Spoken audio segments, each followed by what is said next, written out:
بالله من الشيطان الرجيم. بسم الله الرحمن الرحيم. هو الذي يريكم البرق خوفا وطمعا وينشئ السحاب الثقال ويسبح الرعد بحمده والملائكة من خيفته ويرسل الصواعق فيصيب بها من يشاء وهم يجادلون في الله وهو شديد المحال.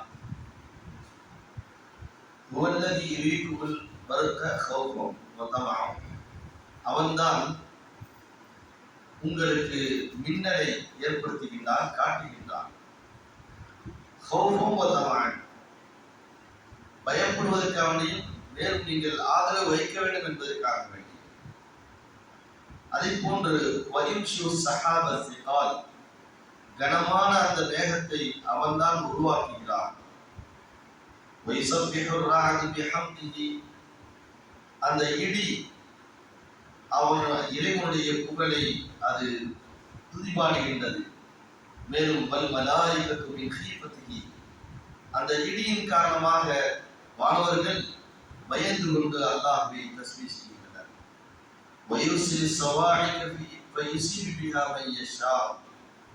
மேலும்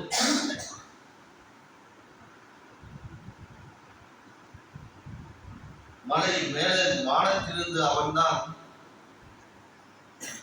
மழையை பொழிய செய்கின்றார். ஆனாலும்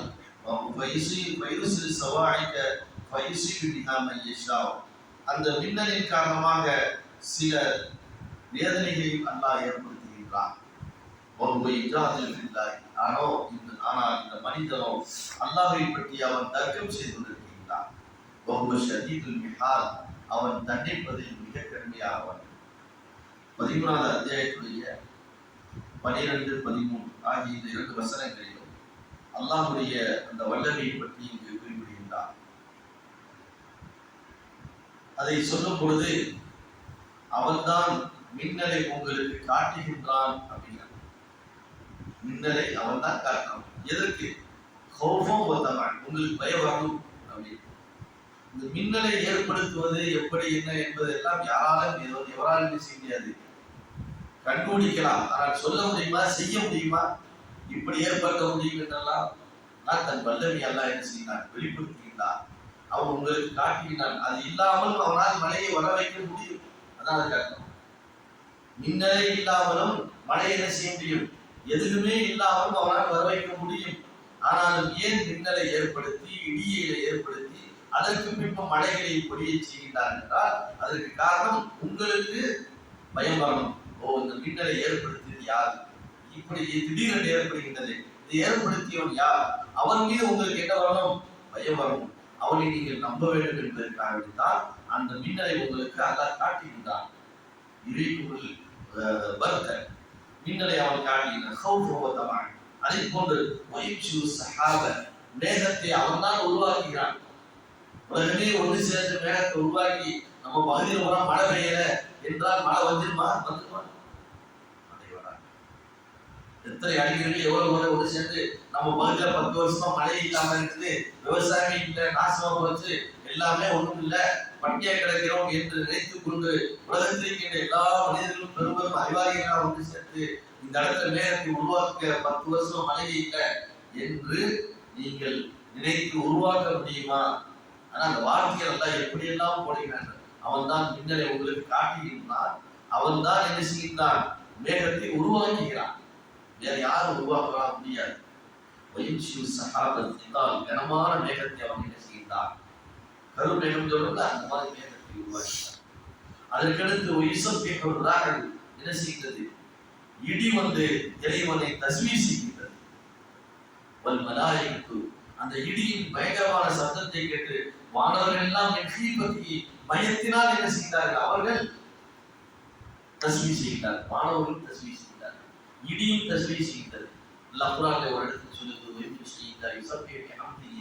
அவன் இந்த உலகத்தில் இருக்கிற எல்லா பொருள்களும் எல்லா உயிரினங்களும் அவனை என்ன செய்கிறது, தஸ்பீஹ் செய்கிறது என்று சொல்வதை போன்று இடியும் என்ன செய்கின்றது, அவனை தஸ்பீஹ் செய்து கொண்டிருக்கிறது. வானவர்கள் தஸ்பீஹ் செய்கிறார்கள். நபிகள் ஸல்லல்லாஹு அலைஹி வஸல்லம் அவர்கள் ஒரு ஹதீஸை குறிப்பிடுகிறார்கள். முஸ்னத் அஹ்மதில் வரக்கூடிய அந்த செய்தி. அதாவது என் அடியான் என் உபைதி அதானி, என் அடியான் எனக்கு வழிபட்டால், என்னுடைய சொல்லுக்கு அவன் கட்டுப்பட்டு நடந்தால்,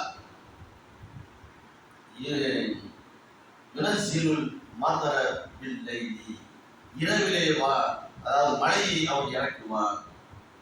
வயதுல ஷம்ஸ பின் நஹாரி, பகலிலே சூரியனை உதயமாக்குவான். அதாவது நல்ல மனிதர்களாக இருந்தால் இரவில் மழை வரும், பகல் அவங்களுக்கு எந்த பிரச்சனை இருக்காது. இந்த வாரம் உங்க தொழில்களை செய்யலாம், ஆரம்பிக்கலாம், தொழில்களை செய்து கொள்ளலாம். ஆனால் மனிதர்கள் தவறு செய்யும் பொழுது என்ன செய்ய, எந்த நேரத்தில் மழை வருது, எப்போ வருது, தொழில் நாசம் எல்லாம். அவன் மழையின் மூலியமாக அல்லாஹ் அருள் செய்கின்றான். அதே மழையை கொண்டு அவன் உங்களுக்கு தீங்கும் செய்ய நாடினால் தீங்கையும் செய்வான். அப்ப நல்ல மழை, அதை சொல்வார்கள், ரஹ்மத்தான மழை என்ன அப்படின்னா, இரவில் மனிதர்கள் எல்லாம் உறங்கிக் கொண்டிருக்கும் பொழுது அமைதியான முறையிலே அப்படி இடித்து மின்னல் வெட்டி டக்கு மழை பெய்ய ஆரம்பித்து, பகல்ல எந்த விதமான இதுவும் இல்லாமல் சூரிய உதயமாகி நல்லா இருந்தால், இந்த அதாரணி அவுதி, என் அடியான் எனக்கு என்ன செய்தான், வழிபடுகிறான். ரஹ்மத்தான மழையது இரவிலே வரும், யாருக்கும் எந்த இடத்தில் இல்லாமல் இந்த மழை மனிதர்களுக்கு ரஹ்மத்தாக அமையும் என்று அல்லாஹ் கூறுகிறார். இப்படி இந்த மின்னல் பெற்றது, இடி இடிக்கிறது, மேகத்தை உருவாக்குறது, இதெல்லாம் யாருடைய கட்டுப்பாட்டில் இருக்கின்றது, யாருடைய கண்ட்ரோல் இருக்கின்றது? நம்ம கண்ட்ரோல் கிடையாது, அல்லாஹ்வுடைய கண்ட்ரோல் இருக்கின்றது என்பதுதான் அவன். ஆனாலும் இதன் மூலியமாக சில மனிதர்களுக்கு வேலையும் அல்லாஹ் ஏற்படுத்துகின்றார். அதாவது